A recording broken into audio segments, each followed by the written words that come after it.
So I'm going to ask you on the other side of the spectrum now, of minority cultures today, perceptions of rights, and I want to revolve around education, but just very terse, yeah? And I've conflated two questions into one. Vernacular schools, and something I've now become very familiar with called the United Examination Certificate. Very, very familiar. We know what Lee Kuan Yew did to vernacular schools in Singapore. He literally sent in the military and smashed their heads. We allowed it to thrive. We allowed, for example, Chinese independent schools to exist, to conduct their own examination, to purview their entire examination.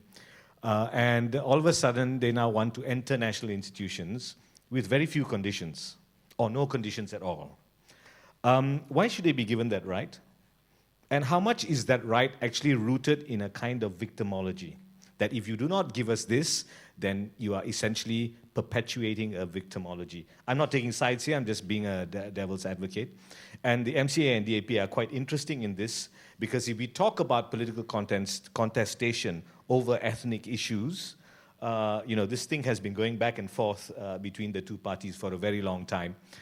So could you give us a sense of what is the sense of entitlement and where does it end as far as being the champion of the community is? Wow. I really don't like to talk about UEC issue. One of the reasons, because I'm the product of UEC. So when a lot of politicians, I don't mention which side, because both sides got quite many of them, talk positively, champion, or negatively about the exam. Most of them have never, ever done a proper survey about what UEC is. So I myself as a product, of course, I do hope that eventually UEC will get recognized, not because of political reason or the Chinese want this exam to be recognized, then the country will kind of like giving the pride to the ethnic. It's not merely because of that.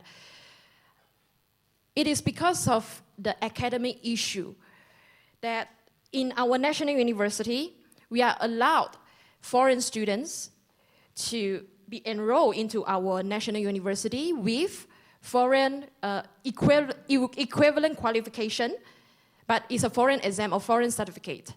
Then why can't we provide the same opportunity to Malaysians who have other certification other than SPM? Why not?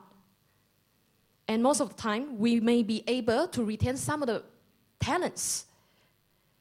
And my friend, the former Minister of Education, Dr. Masli, had an exchange with me. And I agree fully with him that the reason why we should allow UEC students to be enrolled into the university is to take in as many of them instead of giving them to East Asian, for example, Taiwan, China, and being further alienated.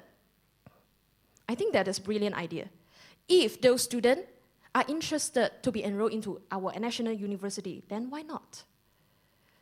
And of course, I do not agree with the way some of them who think they are entitled and the mentality of victim. And I think in this country, not only Chinese have that, almost every ethnic have the mentality of victim, the victimization. Everyone feel that they are endangered species. Serious. Chinese think that if they come out, they don't come out to protect the syllabus or their textbook or their school strongly, then their next generation in this Tanah Melayu will no longer speak their mother tongue. And similarly, Tamil population as well. Tamil population will think that if they don't protect their HJKT, the next generation will no longer speak their language.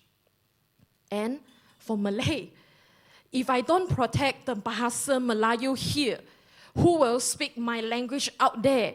Chinese has a 1.4 billion, and Tamil population is double the size of our country population. So of course, we have to promote our national language, and they are endangered species. So everyone is endangered here. The problem is we are lack of confidence when we deal with other friends domestically. So we are competing with each other on some very ridiculous spaces. And we do not necessarily need to compete on that.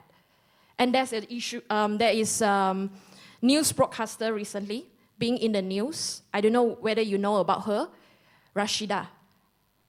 Rashida for TV2 Mandarin News. She speaks she speaks Mandarin very well, and maybe much better than YPT, way better than many, many Chinese I know, and maybe way better than my father, who can only speak Mandarin. But why? Because she's a graduate from UEC. And I have many friends who speak, in my constituency, I have many friends, Malay friends, Indian friends who can speak very good Mandarin. And I don't see there is a problem. And nobody has a confidence issue. So the problem now we face is whether we can encourage every Malaysian step out from their own circle and comfort zone, come out from the mentality of victim, to acknowledge that we actually can be a proud Malaysian and face outward, not inward. This is a challenge. And I do think that we may need to rethink or reshape what is our identity. What does it mean by being a Malaysian? Besides speaking, our national language is a must, and all the 5 criteria in Rukun Negara. And then what else? What is Malaysian? Besides then, when a foreign blogger attacked our nasi lemak, we all come out to defend. And what else? We need to define that.